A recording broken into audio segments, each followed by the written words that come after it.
Hello fellow Star citizens, it's Taurus here, and it's Invictus 2953. And as part of Invictus, CIG typically runs a fleet flyby, and it brings the Invictus fleet through various stations. And here I am with a haul of cargo, I'm not going to say what, coming into Port Tressler, and I happen to chance upon the UEE Bengal. The Bengal is Star Citizen's most powerful ship at the moment, and I think it's quite apparent that it's also Star Citizen's biggest ship right now. Behold the Bengal. I must say I didn't plan this at all. I mean, I almost collided into that bonnet, but it sort of pulled out of the way just in time. But anyway, I didn't plan this, so I actually came in a C2, which, as you would know, is not the most maneuverable ship in Star Citizen.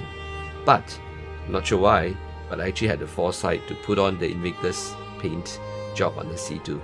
And I can't say that it is I couldn't have been more apt. So as I was saying, this is the the UEE Bengal. It's 990 meters long, almost a kilometer in length. It's not clear how many levels it has, but suffice to say, it's a large ship. Those of you who know, this C2 isn't exactly a tiny ship either. So this Bengal capital ship, is capable of carrying an entire squadron of fighters, and it features 2 runways, one specifically for takeoff and one specifically for recovery.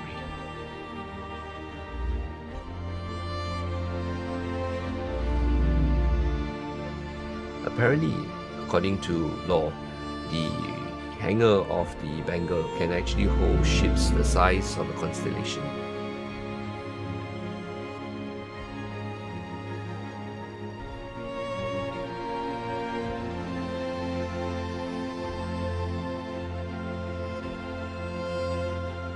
Just curious to know that since the Javelin takes a minimum crew of 20 and an optimal crew of 80 to man effectively, I'm not sure how many players will be needed to actually run this ship. But right now it is an NPC only ship, and the Bengal only makes its appearance during the Invictus Launch Week events. If I don't remember wrongly, it started in 2021. So here am I, trying to do a flyby, managing my joysticks while at the same time the camera views, and of course making sure that I do not collide with the Bengal. I'm quite sure that I will not be scratching the Bengal in any way, but the moment I contact the Bengal, I'll be listed as a hostile, and I'll be on the receiving end of its firepower, not to mention that of its escort ships.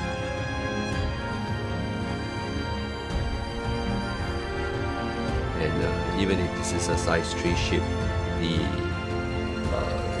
Starlifter C2 isn't going to last very long. You see the Idris in the background? Can you see how tiny the Idris is compared to the Bengal?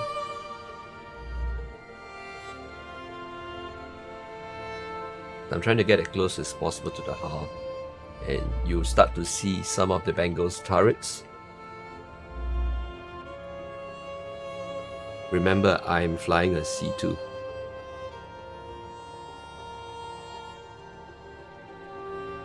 That's the bridge. And in a moment, you should be able to see the Bengal on its side. So remember, the Bengal is actually making an orbit around Port Tressler at this moment. So I have to maintain 0 relative speed, while at the same time trying to struggle the camera controls. You can see the engines of the Bengal, the 4 main engines, firing to keep its speed constant, and I think also to make course adjustments.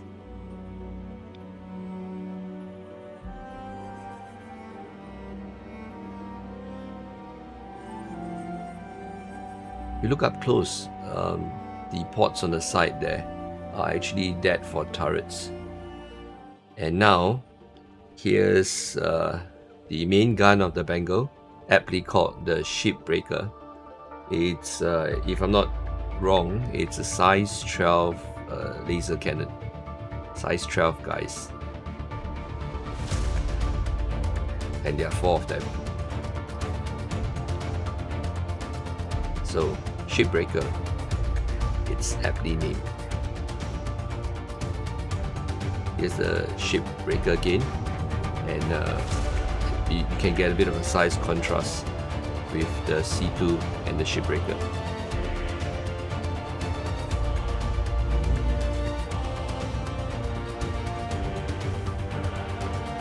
This is the Bengal with Macrotech in the background. I mean, 3.19 has been a lot more stable, but it still has bugs. I've had crashes while trying to salvage, while trying to mine, and while even trying to run cargo. But by golly, these visuals make it almost worth it. So I'm going to get around to the back of the Bengal just to give you a view of the engines.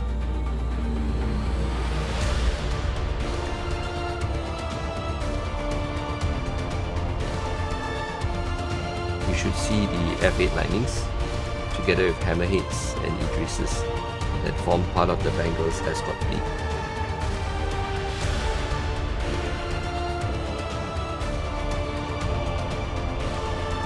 I really need more practice flying in third person.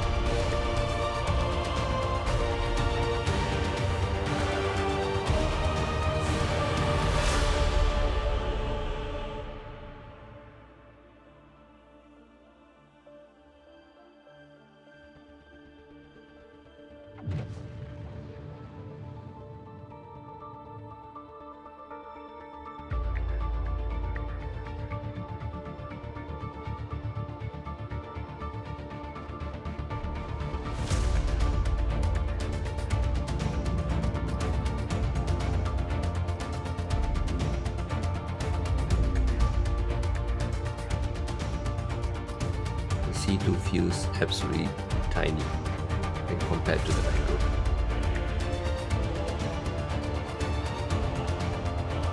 Trying to get as close as I can. And I think I happen to be in the shadow of the Idris, which also gives you an idea of how big the Idris is, or how small the C2 is compared to these ships. Can't wait to be able to fly the Idris in-game. I mean, properly, without having to steal one.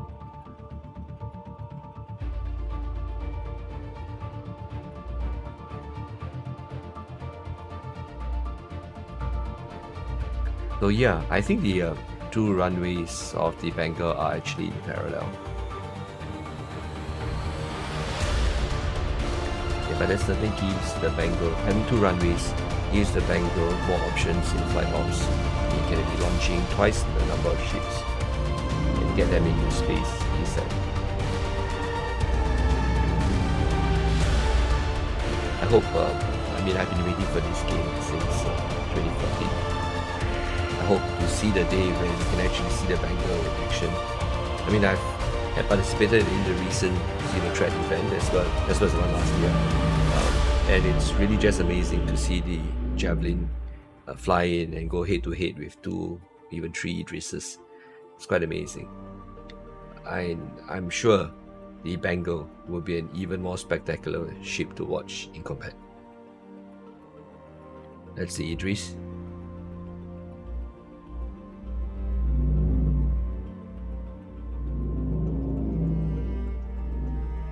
So besides the 2 size 12 main guns, the Bengal has 12 size 6 missile turrets, 12 apparently size 6 close weapon system turrets that use ballistic Gatlings, and it's got 22 size 9 man turrets, which translate to 44 size 8 ballistic cannons for these turrets.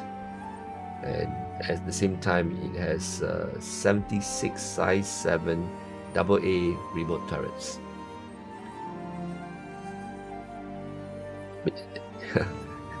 Did I get the numbers right? 76 anti-aircraft turrets, 12 size 6 Gatling turrets, 44 ballistic cannons,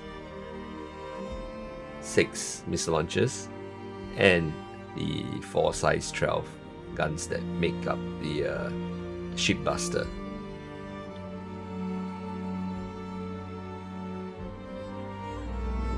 Not sure about you, but I certainly wouldn't want to go up close to the ship.